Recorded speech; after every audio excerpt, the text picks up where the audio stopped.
Hello students, आइए बच्चों, आज हम आपको इस वीडियो में क्लास 9th का काव्य खंड चैप्टर 6 मेक आई इसका क्वेश्चन आंसर आपको हम देंगे जो आपका पाठ्य पुस्तक में आधारित है। तो बच्चों, इसका उत्तर हम एकदम सरल भाषा में देंगे ताकि आपको आसानी से समझ में आ जाए। तो चलिए इस क्वेश्चन का आंसर को हम आपको समझा भी देंगे। तो चलिए वीडियो को स्टार्ट करते हैं। पहला क्वेश्चन है, बादलों के आने पर प्रकृति में जिन गतिशील क्रियाओं को कवि ने चित्रित किया है उन्हें लिखिए। मतलब क्वेश्चन का मतलब है कि बादल आने पर प्रकृति में जो परिवर्तन होती है उसका किस प्रकार से कवि ने चित्रित किया है। उत्तर देखिए, बादलों के आने पर प्रकृति में निम्न गतिशील क्रियाएं होती है। पहला पॉइंट है, ठंडी वायु मतलब हवा। ठंडी वायु नाचती गाती युवती के समान बहने लगती है, यानी ठंडी हवा को नाचती गाती युवती के साथ तुलना किए हैं कवि कि जब बादल आते हैं तो उसके साथ साथ ठंडी हवा भी चलती है। सेकंड पॉइंट है, उसके आगमन के बारे में पता चलते ही पेड़ अपनी टहनियाँ और पत्तों सहित झुककर अभिवादन करने लगते हैं। यानी जब तेज़ हवा चलती है तो पेड़ की डाली पत्तियाँ क्या होता है, झुक जाती है।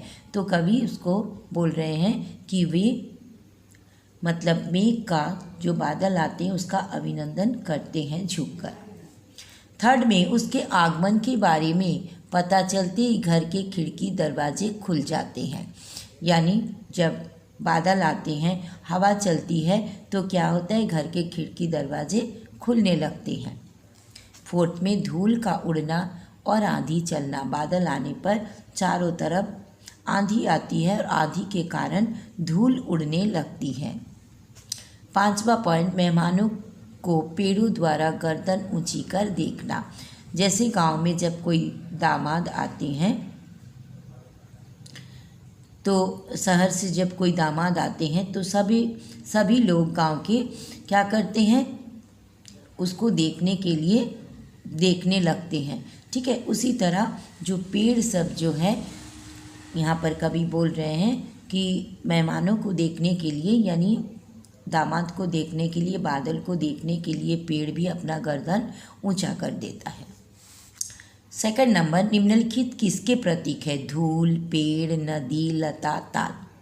उत्तर देखिए, धूल स्त्री का प्रतीक है, पेड़ नगरवासी का प्रतीक है, नदी स्त्री का प्रतीक है, लता नायिका का प्रतीक है, ताल घर के सदस्य का प्रतीक है।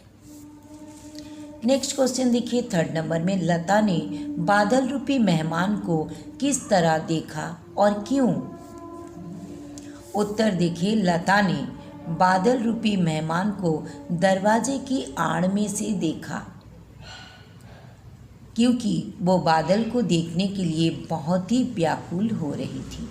लता जो है वो बादल को देखने के लिए, लता को यहाँ बादल की स्त्री के साथ तुलना किया गया है। बहुत दिन के बाद जब बादल आते हैं तो लता क्या करते हैं, वो बादल रूपी मेहमान को देखने के लिए दरवाजे की आड़ से वो देखते हैं क्योंकि उसको देखने के लिए वो बहुत बेचैन व्याकुल रही थी। फोर्थ नंबर में देखिए, भाव स्पष्ट कीजिए। बहुत ही इम्पॉर्टेंट है, भाव स्पष्ट एग्ज़ाम में दिया जाता है। ठीक है, पहला देखिए, क्षमा करो गांठ खुल गई अब भरम की। उत्तर देखिए, नायिका को ये भ्रम था, यानी नायिका जो है उसको ये भ्रम था कि उसके प्रिय अर्थात मेघ नहीं आएंगे, परंतु बादल रूपी नायक के आने से उसकी सारी संदेह मिट जाती है। तो यहाँ पर नायिका किसका प्रतीक है? लता को नायिका के रूप में कवि ने कहा है। तो जब नायिका को ये भ्रम लग गया था कि अब उसके जो प्रिय है वो कभी भी नहीं आएंगे। लेकिन जब बादल रूपी नायक आ जाते हैं तो उसकी सारे जितने भी संदेह था, जितनी भी शंकाएँ थी, सब मिट जाती हैं और वो शंका जनित भावना के लिए क्षमा मांगती है। ठीक है, वो जो उसके ऊपर संदेह किया था, शंका उसके मन में आया था और वो आ जाते हैं तो उससे वो क्षमा याचना करते हैं, क्षमा मांगते हैं, यानी माफ़ी मांगती है।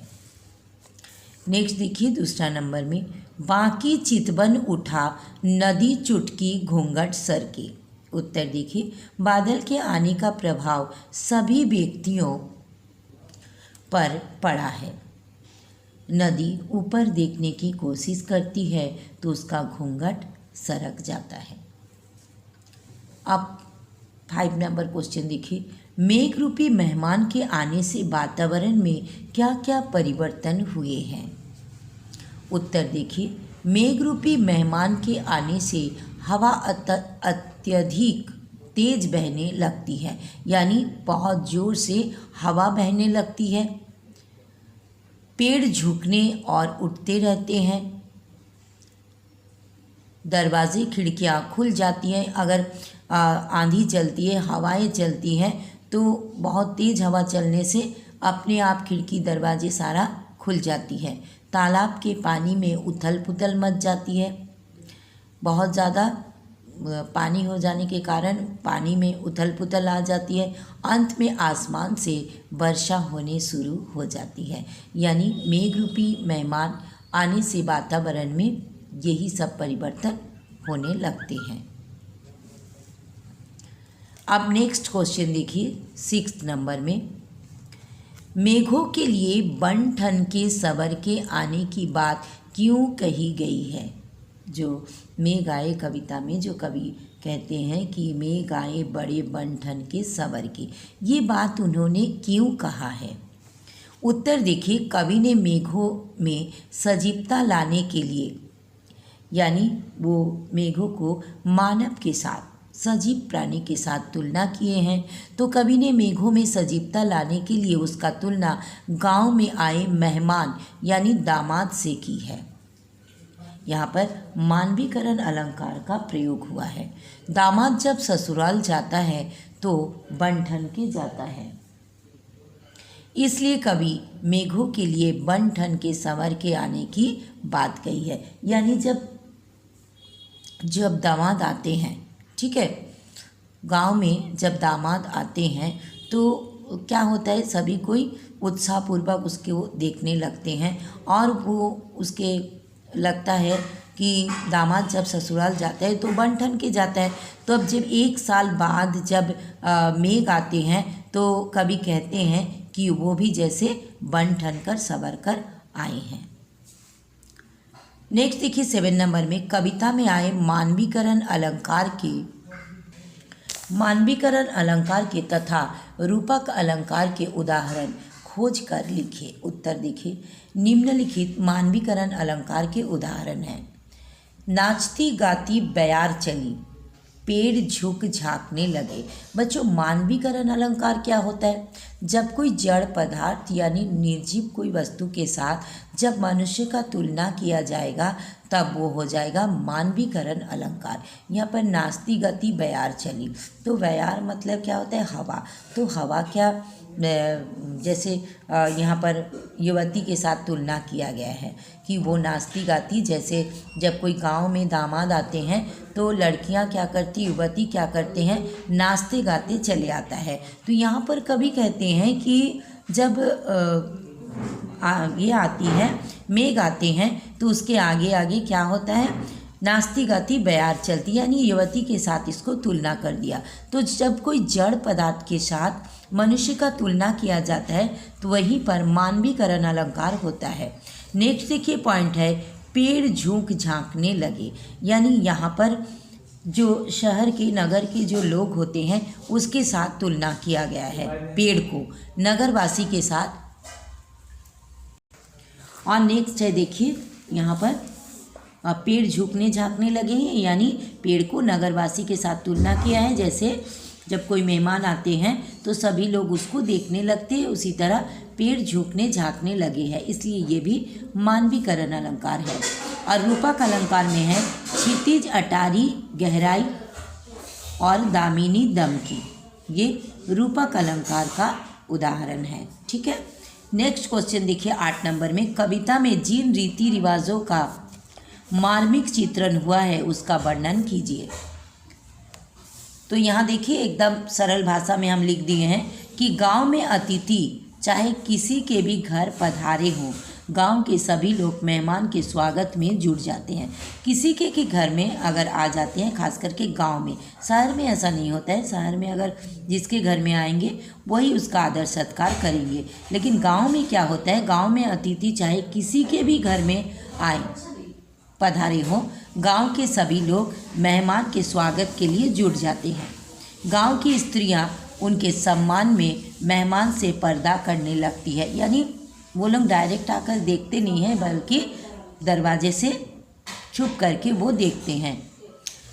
इस प्रकार से कविता में कुछ ग्रामीण रीति रिवाजों का चित्रण हुआ है। नेक्स्ट 9 नंबर क्वेश्चन देखिए, कविता में कवि ने आकाश में बादल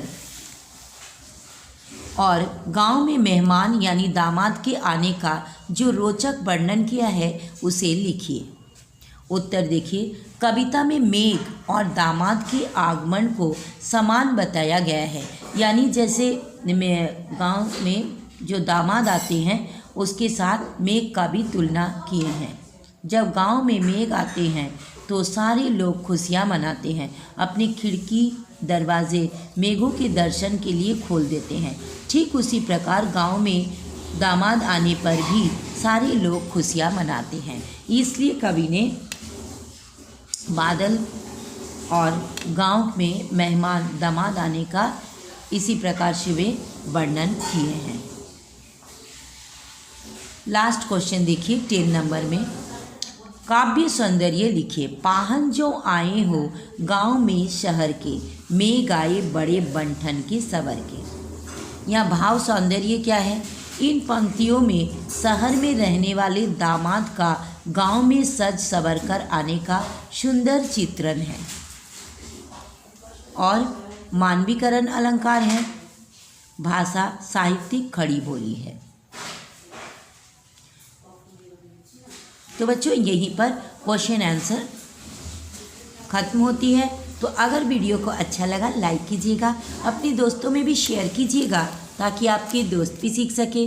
और बच्चों अगर आप पहली बार मेरा चैनल को देख रहे हो तो प्लीज़ प्लीज़ प्लीज़ सब्सक्राइब कर दीजिएगा, बेल आइकन को भी दबा दीजिएगा ताकि मेरा हर पढ़ाई का नोटिफिकेशन सबसे पहले आपके पास आ जाए। बच्चों आपका लाइक और सब्सक्राइब और अच्छा कमेंट